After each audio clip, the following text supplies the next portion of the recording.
عليكم السلام.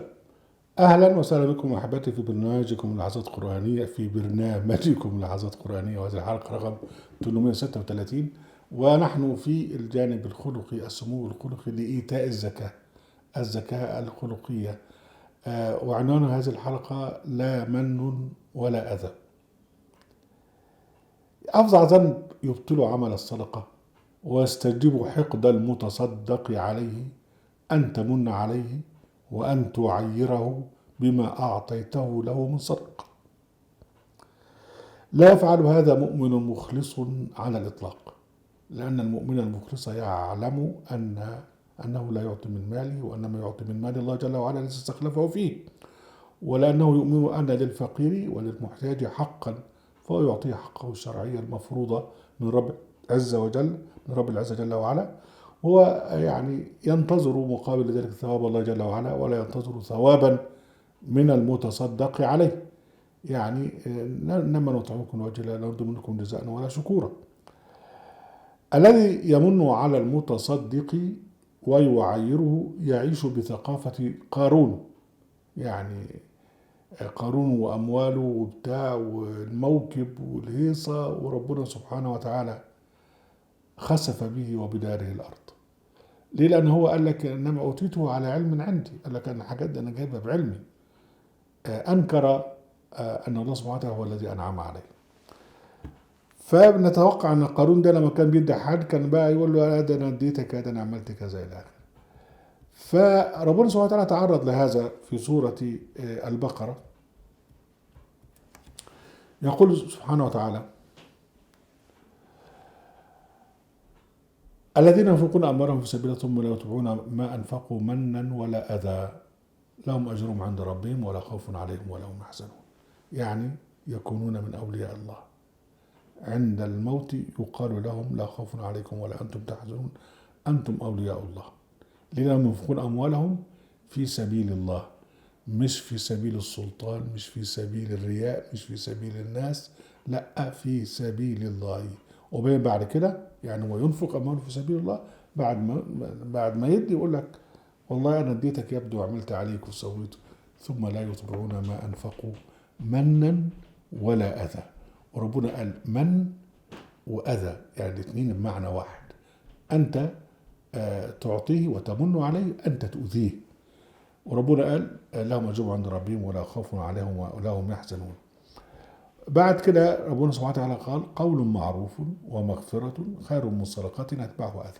والله أنت لما ما تديش حاجة خالص، واحد يجي يسألك فتقول له ربنا يكرمك، ربنا يمن عليك، ربنا، وتدعي له وتقول له كلام معروف وتدعو له وتدعو لنفسك بالمغفرة، أحسن ما تديله وتمن عليه. قول معروف ومغفرة خير من صدقة يتبعها أذى. لأنك أنت بتديله بقى صدقة، وبعدين بلسانك ده تضيع ثواب فعلك عند الله سبحانه وتعالى، وتخسر الثواب من عند ربنا، وتخسر أيضا شكرانه اللي هو لما أنت تصدق عليه، ولا تجني سوى نقمته. أنت كده خسرت مرتين، خسرت عند ربنا سبحانه وتعالى الثواب، وخسرت عند البشر الذي أعطيته الصدقة. ربنا سبحانه وتعالى استعمل الأسلوب التقريري هنا: قول معروف ومغفرة خير من صدقة يتبعها أذى. المعنى هنا أولا جاء بالجملة الاسمية، لما يقول قولوا معروفا ولا تقولوا كذا، لا، جاب بالصيغة الاسمية، والصيغة الاسمية أكثر إثباتا من الصيغة الفعلية. وربنا سبحانه وتعالى قال: يا الذين آمنوا اتقوا صلاتكم من والأذى. بعد كده جاء بصورة بقى تشبيهية تانية توضح، قال لك كالذي ينفق ماله رئاء الناس ولا يؤمن بالله واليوم الآخر. قال لك فمثله كمثل صفوان عليه تراب فأصابه وابل فتركه صلدا لا يقدرون على شيء مما كسبوا والله لا يهدي القوم الكافرين. هو شبه الواحد الذي ينفق ماله رئاء وبالمن والأذى زي ايه؟ زي صفوان. صفوان يعني حجر عليه شوية تراب، فدي نزلت النطرة فضيعت التراب، وأصبح الصفوان أو الصخر أو الحجر صلت مش عليه حاجة. يعني إذا أنت حين تقدم صدقة وتمن وترائي، يبقى أنت بكده كأنك لم تفعل شيئا. والآية التالية تعطي يعني صورة تشبيهية مضادة.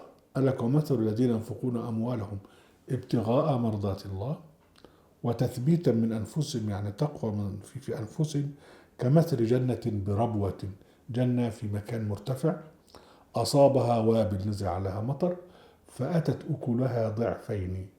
يعني إذا بقى الثمر بتاعتها أصبحت أكتر، حتى لما يصيبها وابل فيأتيها طل صغير برضو تنبت، فأتت أكلها ضعفين، فإن لم يصيبها وابل فطل، والله بما تعملون بصير.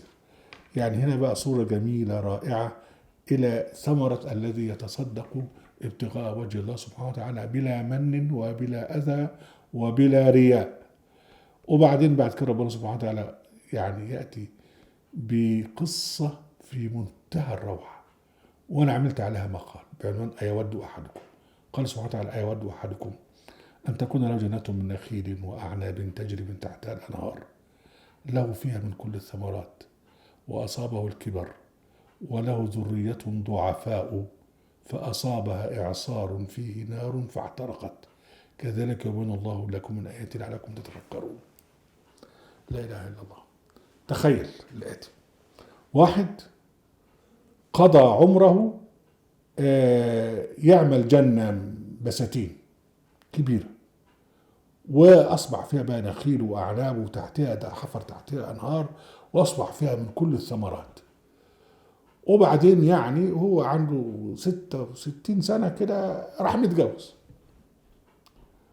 وخلف عن 3 4 عيال.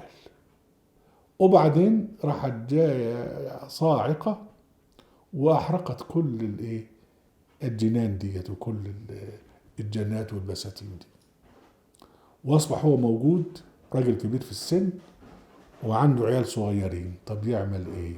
لا هيقدر يعيد الجنة أو يعيد زي ما كان ولا حاجة. هنا بقى خسارة فظيعة جدا. دي صورة جميلة جدا، دي بتنطبق على أي واحد مستبد، وبتنطبق على أي واحد يجمعه ماله من حرام. لكن مهم هنا مثل لمن يقدم صدقة بالرياء، تعب نفسه وعمل فلوس وقعد يرائي الناس، قال لك: أنا هعمل مسجد، أنا هعمل معرفش إيه، وبصوا شوفوا بصوا علي أنا بعمل إيه، أو يدي واحد يقول له: أنا اديتك أنا كذا كذا كذا. ده بيخسر وبيخسر كل شيء. والمثل هو في هذه الآية: أود أحدكم. وربنا سبحانه وتعالى قال يعني بعد لما يعني ذكر هذا، يعني قال: كذلك يبين الله لكم الآيات لعلكم تتفكرون. يعني تفكر في المثل ده، في مثل شيخ كبير طاعن في السن أمضى شبابه في جنة من نخيل وأعناب وعنده عيال صغيرين، واحترقت الجنة، وبعدين هو أصبح راجل كبير في وسط خرابة وعياله صغيرين، عايز اللي يرعاه واللي يرعاهم وما فيش في حد.